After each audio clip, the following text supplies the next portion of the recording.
हरे कृष्णा, राधे राधे। हम सभी साधक श्री चैतन्य चरितावली श्रवण कर रहे हैं।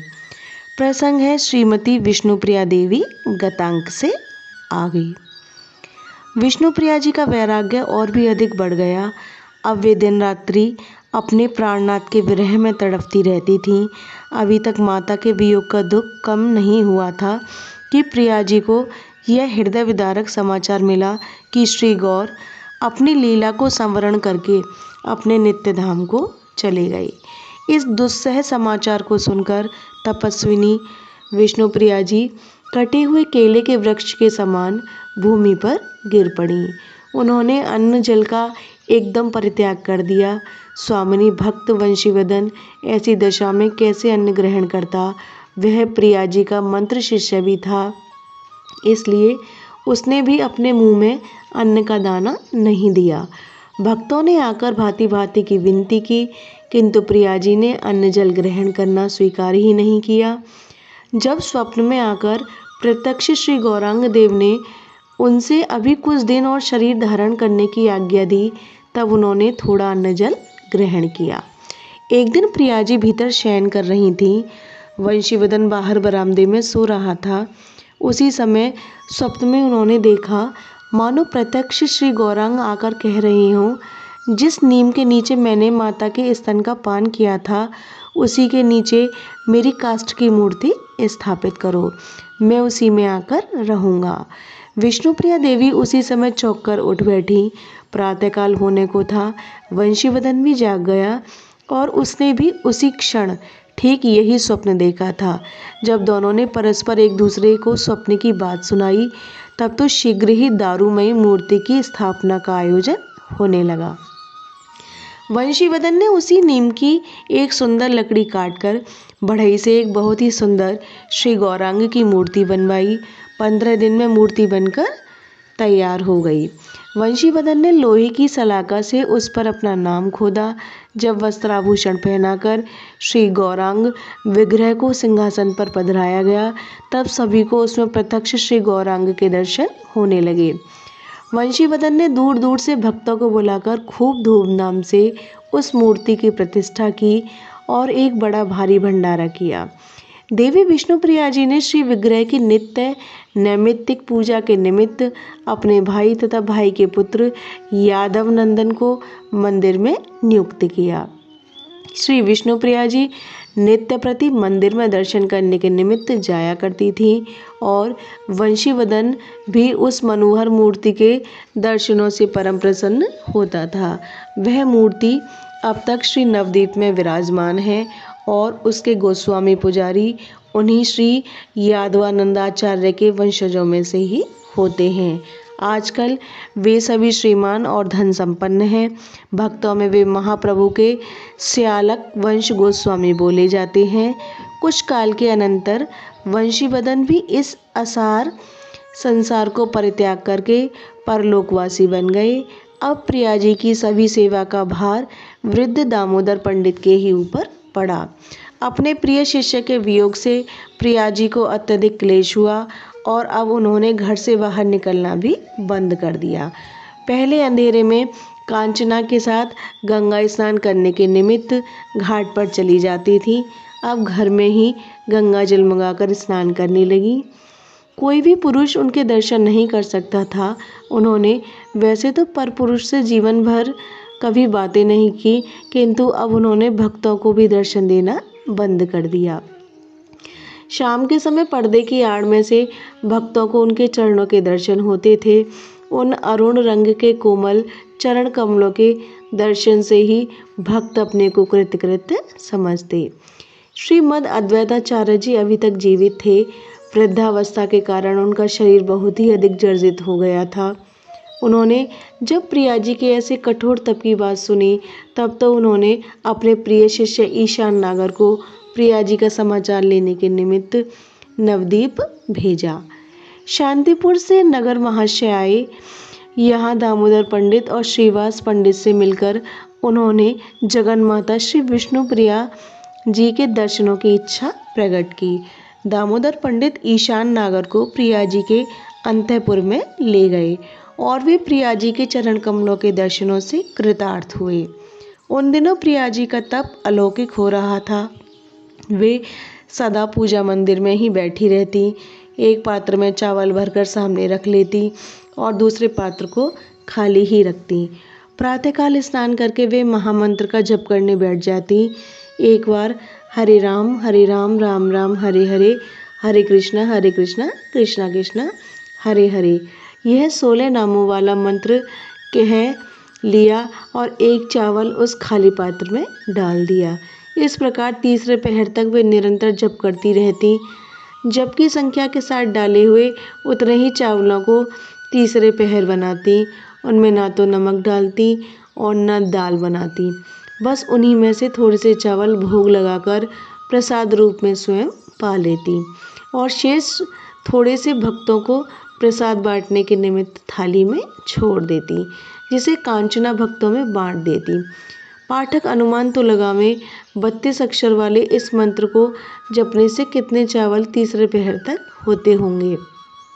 उन्हें ही बिना दाल साग के पाना और प्रसाद के लिए शेष भी छोड़ देना, अल्पाहार की यहाँ हद हो गई। ईशान नागर ने अपने चैतन्य प्रकाश नामक ग्रंथ में स्वयं वर्णन किया है। शची माता के अंतर्धान हो जाने के अनंतर श्री विष्णुप्रिया देवी भक्तों के द्वारा अपने घर के किवाड़ बंद करा लेती थी। द्वार खुलवाने न खुलवाने का अधिकार उन्होंने स्वयं ही अपने अधीन कर रखा था। उनकी आज्ञा के बिना कोई भी उनके दर्शन नहीं कर सकता था। उन्होंने अत्यंत ही कठोर व्रत कर रखा था।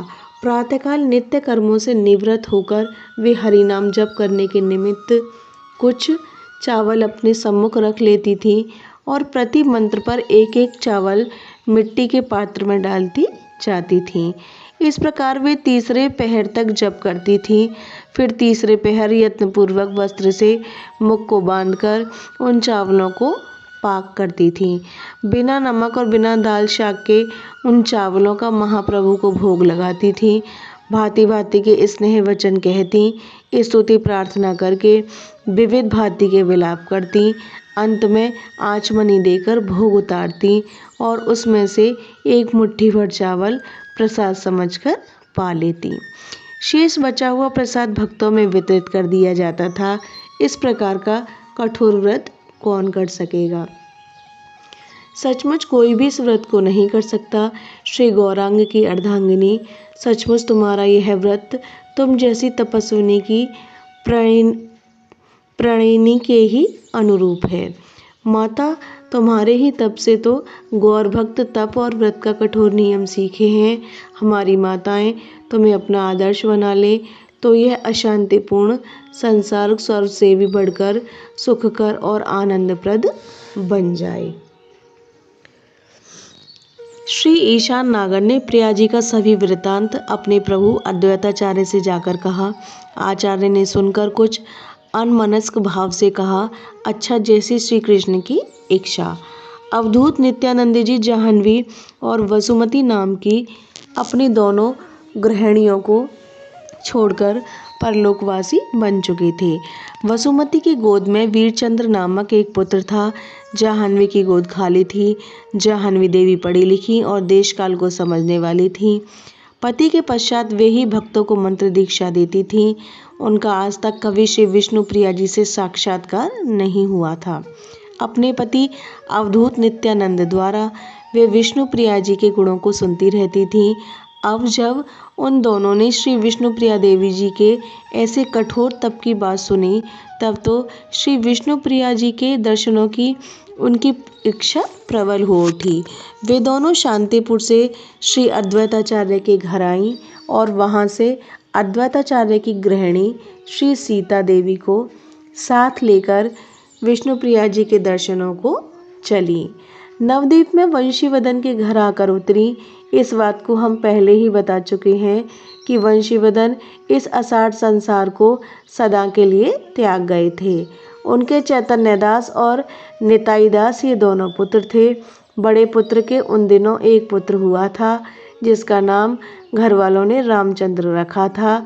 आगे चलकर ये ही रमाई पंडित के नाम से प्रसिद्ध हुए। इनमें वंशीवदन का अंश माना जाता है। विष्णुप्रिया जी ने अवधूत की धर्म पत्नियों के आगमन का समाचार सुना। उन्होंने उन बेचारियों को पहले कभी नहीं देखा था। हाँ, वे सुना करती थी कि अवधूत अब गृहस्थी बनकर रहते हैं। प्रिया जी बाहर तो निकलती ही नहीं थी, किंतु जब उन्होंने अवधूत की गृहिणियों का और सीता देवी का समाचार सुना, तब तो अपने प्रिय शिष्य वंशीवदन के घर जाने में कोई आपत्ति न समझी। वंशीवदन उनके पुत्र के समान था। वंशीवदन का पुत्र चैतन्य दास भी प्रिया जी के चरणों में अत्यधिक भक्ति रखता था। उसके घर को कृतार्थ करने और उसके पुत्र रामचंद्र को देखने तथा सीता देवी आदि से मिलने के निमित्त प्रिया जी चैतन्य दास के घर पधारी।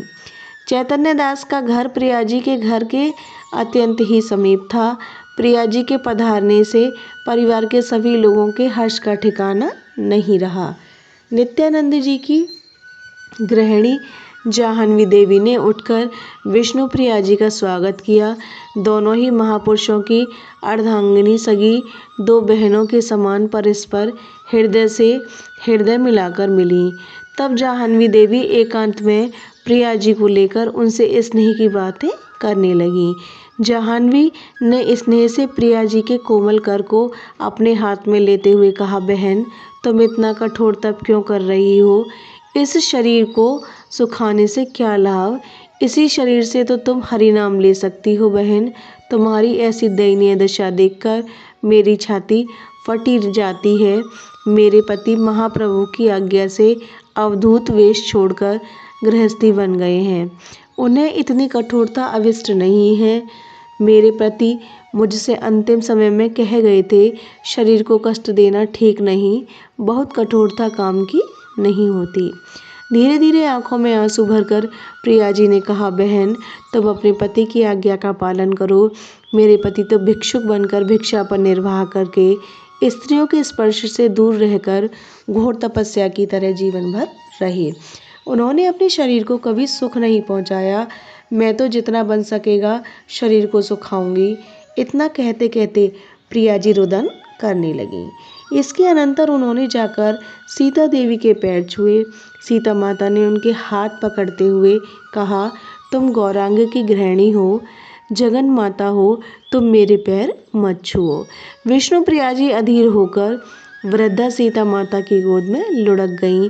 सीता माता ने उनके सिर को गोदी में रखते हुए कहा, इस कमल वदन को देखकर ही मैं गौरांग के दुख को भूल जाती हूँ। विष्णुप्रिय, तुम इतनी कठोरता मत करो। मेरे वृद्ध पति तुम्हारे इस कठोर वध से सदा खिन्न से रहते हैं।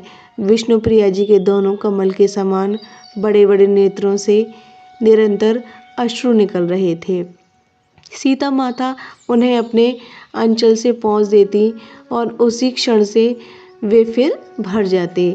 सीता देवी के वस्त्र भीग गए, किंतु विष्णुप्रिया जी के नेत्रों का जल ना रुका।